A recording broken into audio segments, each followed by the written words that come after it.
যে ত্রিপুরা রাজ্যে আজকের দিনে যেভাবে ইলিগেল বাংলাদেশের বিরুদ্ধে জায়গায় জায়গায় আমরা আন্দোলন করছি, যদি এই আন্দোলনটা আরো আগে থেকে করা যেত তাহলে ত্রিপুরা রাজ্যের পরিস্থিতি বর্তমানে এরকম হতো না।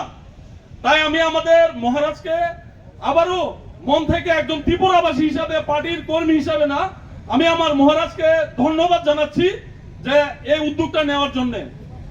আজকে বর্তমানে আমাদের রাজ্য সহ আমাদের দেশ আজকে যে আপনার রেড লাইনে আছে, বর্ডার লাইনে আছে, বিভিন্ন বিদেশিরা আমাদের এই রাজ্যে সহ পুরো ভারতবর্ষে ঢুকছে। এই ত্রিপুরা রাজ্য হচ্ছে আপনার করিডোর।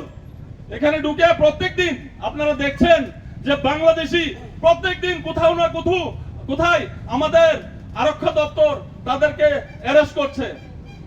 বেশি অ্যারেস্ট হচ্ছে আপনার আমাদের রেলওয়ে স্টেশনে।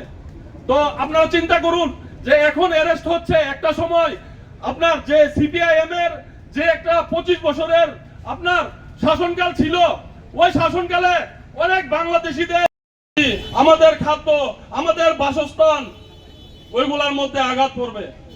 আর বিশেষ করে আপনারা দেখতে পাচ্ছেন যে বর্তমান সরকার, আমি একটা ব্যাপারে ধন্যবাদ জানাই বর্তমান সরকারকে যে আমরা পূর্বে এরকম বাংলাদেশি ধরতে দেখিনি, কিন্তু এখন যে হারে আপনার বাংলাদেশি ধরা হচ্ছে, আমি বর্তমান সরকারকেও ধন্যবাদ জানাবো যে আমরা শুনেছি যে আসামের ডিটেনশন ক্যাম্প আছে, কেন্দ্রীয় সরকার সার্কুলার আপনার ইলিগেল বাংলাদেশিদের সম্পর্কে জারি করলেও রাজ্য সরকার এখনো জারি করেনি, যে কারণে আমাদের ত্রিপুরা রাজ্যে কোনো ডিটেনশন ক্যাম্প নেই।